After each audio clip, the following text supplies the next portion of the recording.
Takulandirani pano pa Malawi Live Today. Lelo takubweretseraniso Comrade Ntanyiwa pa Limpopo FM amene amabwera ndi programu ija yomwe amayitcha Nkhanga Zaona.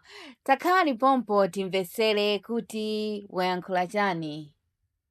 Mwaswera bwanji Malawi nonse konse kumene muli chigawo chino chakumadzulo. This is Comrade Ntanyiwa pa Limpopo FM, programu imene tikuipangira ku Kaning'ina kumzuzu.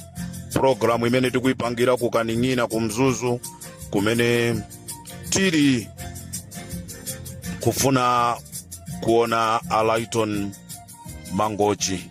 Ndipo ndifuna ndikutsimikizireni chigawo chakumamawa tinapita kukaona Alaiton Mangochi pamene tinali ndi azisogoleri enaso amene tinaona a DPP ngati a Japi Muhango amene anapita kukaona Alaiton Mangochi. Timafuna tutipemphe a UTM osamuyiwala Alaiton Mangochi anachezeratu ku convention ija usiku wose mpaka mbanda kucha. Tiye ntipange dongosolo lokamuona Alaiton Mangochi. Programu ya madzulo ino ndikuipangira kucha tikucha kuti kukaning'ina. Programu imeneyi ibwere kuti breaking news chifukwa pamene ndikupanga programu iyi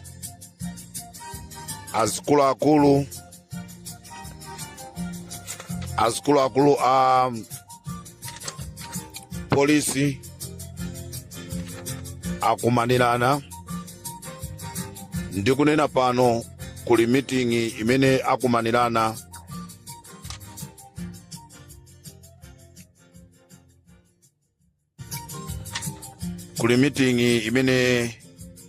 ndikuyankhula pano ndiponso anthu akudabwa kuti how come ameneyo ndeli Mpopoyo. Ndikunena pano pali meeting imene ili mkati imene kuli Mayoramu, kula Valentino Piri, komanso kuli nduna ya zachitetezo a Ezekiel Chingoma, komanso maloya ambali zonse ziwiri, maloya aku ame komanso maloya aku polisi, kumene akukambirana zokatenga warrant of arrest ya Aboni Kalindo.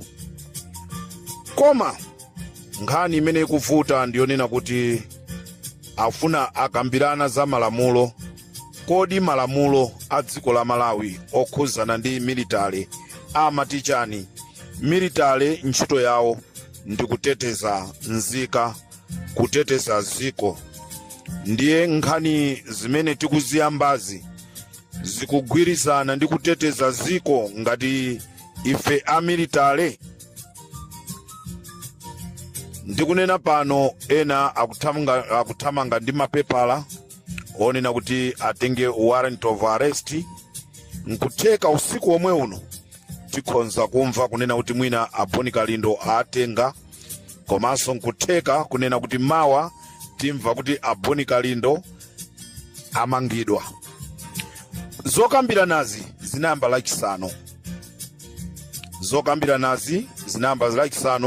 kumene kunali akuluakulu ena a MCP, komanso kunala Valentino Piri, kunali Mayoram, komanso panali a president a Lazarus Chakwera, kumene amakambirana kunena kuti akuyenereka kutenga ma warrant of arrest kuti Aboni Kalindo amangidwe, Ntanyiwa akasakidwe ku South Africa. I'm getting surprised kunena kuti ine ndili mdziko momwe muno komano anthu akumachedwa ndi kukambirana za ku South Africa, and I myself am not staying in South Africa.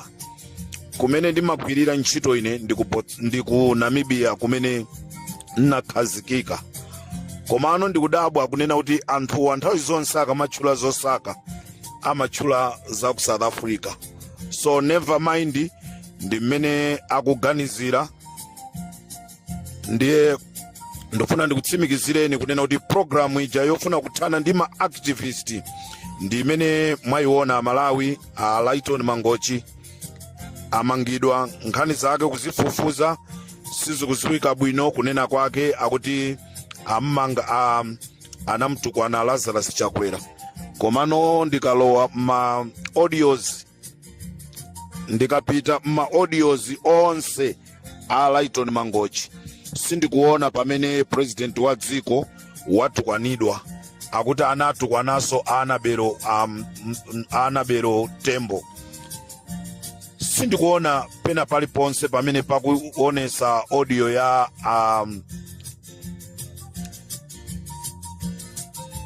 Amangochi ikutukwana anthu amenewa. Izi ndi zifukwa zimene agwirira, komanso chifukwa china tinanena kunena kuti amamsunga Comrade Ntanyiwa ku nyumba kwawo. Uwu ndi umboni umene Abire Malata anakapereka kwa azikuluakulu awo. This is Comrade Ntanyiwa on Limpopo FM kuchoka ku Kaning'ina kuja ku Mzuzu.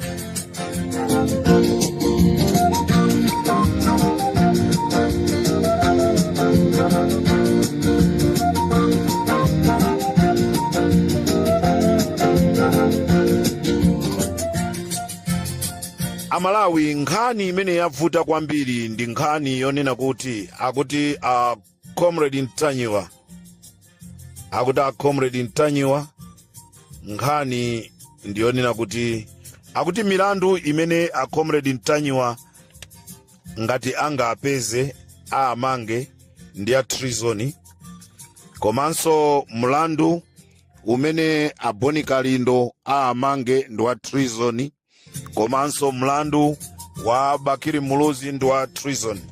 Nkhani ndionena kuti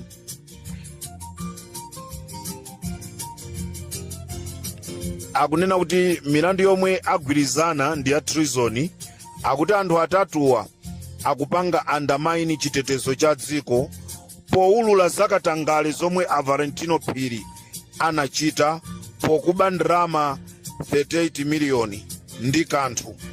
Choncho chifukwa nkhani ndiyoona, chifukwa chonoti nkhani ndiyoona, ndipo akudabwa kunena kuti kodi ndi ndani amene watulusa mafailo ku Anti-Corruption Bureau okhuzana ndi Valentino Phiri okuba ndalama. Mitu yakula chifukwa chonoti akamayenda mu kampasi asilikali angu acheukira ndi akumazifunsa mkati mwa mtima kunena kuti kodi nkhani ili paja siyanga. Amalawi, nkhani imene tinanena ya 38 miliyoni nkhani ija ndiona ayisimikizira okha Valentino Phiri poyitanisa mkumano umene unayamba lachisanu wiki yatha, umene akhala kukambirana mpaka dzulo, ndipo Azam Talking ndikuti ali nkati kukambirana Ezekiel Ching'oma komanso Valentino Phiri ndi Mayolamu, komanso ndati kuli maziloya awiri ambali zonse aku polisi komanso ku ame. Nkhani imene yavuta ndiyonena kuti Boni Kalindo anayankhula, anazuzula za mkumano umene anakumana Valentino Phiri ndi Mayolamu ndi kumakambirana za chitetezo zimene by the end of the day zinatsusaso anthuwo, chifukwa tinaona kuchilazulo anthu atamenyedwa. Onse awiri amagwira ntchito za chitetezo, koma chitetezo kuchilazulo chinasowa. Nde anthu chifukwa cha chimenechi mitu yawo sikugwira. Boni Kalindo ananena za chitetezo kunena kuti sizinayenereka kukhala choncho mgwirizano umene unalipo, chifukwa chonoti aame ntchito yawo ndi kuteteza dziko, pamene apolisi ndi amene ali ndi udindo wofuna kutetezaso anthu mzika za dziko la Malawi. Ndi Boni Kalindo mulandu umene akufuna kwa zenga ndi umenewo. Sopano Amtanyiwa mulandu umene akufuna kwa zenga aulula zobisika kunena kuti ku ameku kukuchitika zakatangale, ndipo mapepala ona enieni aliyese waona. Ndi chifukwa chani za apanga zimenezi Antanyiwa pamenepa ndiyo kuti avula chirombo kudambwe, chichewa chomveka bwino, avula chirombo kudambwe. Komanso Wabakiri TV mulandu ndonena kuti akunena kuti Valentino Phiri amene wawo ali mugulu ndipo akukhuzidwa ndi imfa ya Klaus Chilima. Ndi milandu imene akuikonza kunena kuti ngati ndikotheka akasaka anthu ndikuapeza aimbe milandu imeneyi. Amalawi konse kumene muli, let me tell you this. Chiri mudziko la democracy limene tiyenereka kuyankhula kwauza azisogoleri athu kunena kuti akakhala pamene popo ndi osogolera kuti zinthu ziziyenda bwino. So pano ngati ife anthu tikuona kuphinjika, we can't just sit and keep quiet without talking, without saying anything. Chifukwa tikakhala chete ndiye kuti tikukhutisidwa ndi zimene zikuchitikazo. So pano ngati sitikukhutisidwa ndi ufulu wathunso ifeyo tiyankhule. So pano ngati kuame kukuchitikidwa katangale.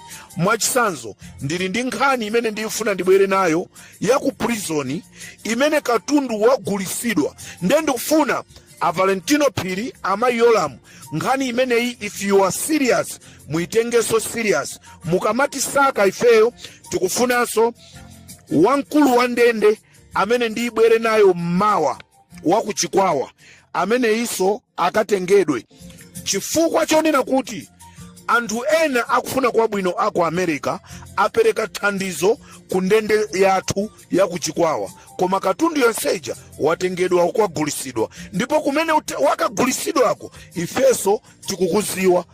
Ndiye tikayankhula zimene zozo Amalawi chala kuika ndicha pamene mukutisaka wamkulu wa ndende wakuchikwawa na yeso akuyenerekaso kuti amayolamu komanso inu Valentino Phiri. Nangasi Valentino Phiri mwamba ntchito ya polisi, mwasiya ntchito yoteteza mzika, koma mwafuna kuti muziyasaka anthu. And I want to say this, pamene muzindisaka you need to be ready, chifukwa nkutheka sitizatengana tonse tizafera pompo siku limene lolo.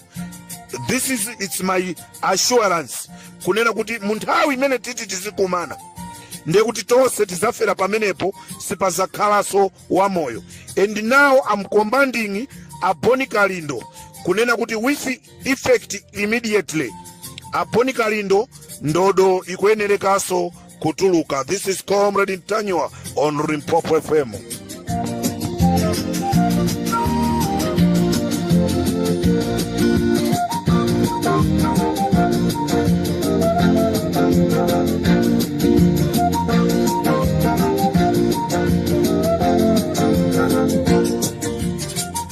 Ndeti kuti pali chikonzero chimene chikukonzedwa, chimene chinayamba kukonzedwa ndipo chikupitirira mazulo ano, kumene kuli Valentino Phiri, Mayolamu, Ezekiel Chingoma, komanso ndi anthu ena kumene akukambirana, lawyer waku polisi, lawyer waku ame, kuyang'ana akuti malamulo kuti sopano tikamaka panga izi malamulo akuti chani a ame nanga malamulo a polisi akuti chani, ndi kukonza milandu yonena kuti kodi anthu watitati apeza milandu yake ikhale chani, ndi akuti milandu yake ayimikana ponena kuti milanduyi ikhale ya treason. This is Comrade Ntanywa on Limpopo FM, chigawo chakumadzulo pamene tiri ku Bagamoyo.